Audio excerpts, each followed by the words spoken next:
មន់ដុតគ្រឿងខ្មែរអំបិលយើងត្រូវមានគ្រឿងហើយយើងត្រូវមានមន់ហើយដំបូងគឺយើងយកគ្រឿងរបស់យើងទៅហាន់ឲ្យទុយសិនបន្ទាប់មកយើងយកទៅបុកឲ្យម៉ត់បន្ទាប់ពីយើងបុកម៉ត់ហើយយើងយកទៅលាយគ្រឿងមានដូចជាស្ករសស្ករត្នោតរត់ឌីទឹកត្រីបន្តិចអំបិលបន្តិចទៅហើយប្រេងខ្យងបន្តិចយើងលាយចូលគ្នាឲ្យវាសព្វគ្រឿងហើយទៅយកមន់យើងទៅប្រឡាក់ទុកកន្លះម៉ោង1 ម៉ោងអីចឹងតាមពេលវេលាដែលបងប្អូនមានសម្រាប់ខ្ញុំវិញណែគឺថាប្រឡាក់ទាំងគ្រឿងក្នុងទាំងអីទាំងអស់មកហើយផ្អាប់ទុកសិនបន្ទាប់មកយកមកអំបិលក្រួសយើង1 គីឡូមកចាក់ប្រៀបអញ្ចឹងបងប្អូនបើសិនជាអត់មានលុយញោមអាចប្រើស្លឹកចេកបានបន្ទាប់មកដាក់មន់យើងដែលប្រឡាក់ហ្នឹងយកទៅដុតតែ20 នាទីឆ្អិនហ្មងសម្រាប់ទឹកជ្រលក់វិញគឺថានេះធ្វើរបៀបនេះឆ្ងាញ់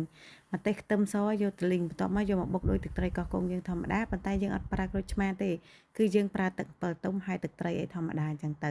ជាតិសាហាវណាបងប្អូនហើយសម្រាប់អន្លក់វិញបងប្អូនចូលចិត្តអីញ៉ាំនឹងទៅអែមណាស់ឆ្ងាញ់ណាស់ធានា 100% សាកធ្វើតាមដឹងឲ្យជាតិហ្មងបងប្អូនឆ្ងាញ់មែនតើណាអត់និយាយលេងទេបើមិនជឿแซมមួយ